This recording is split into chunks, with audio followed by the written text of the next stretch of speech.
अस्सलाम वालेकुम। ये हमारा एक छोटा सा बर्ड्स सेक्शन है।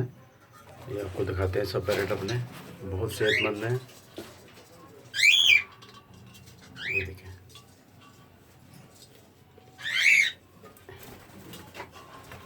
ये इसके अंदर दो पेयर है इसके अंदर, ठीक है।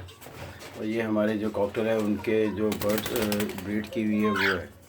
ये आप देखें कितने सेहतमंद हैं। हम इनकी सफाई का बहुत ख्याल रखते हैं। ये बहुत खूबसूरत कपल है कॉकटेल, इन्होंने अंडे दिए हुए हैं। ये देखें, ये पेयर है, ये ब्रीड के लिए हमने रखे हुए हैं। ये सनफ्लावर है, इसने भी एग्स दिए हुए हैं। ये आपको दिखाते हैं। ये देखें,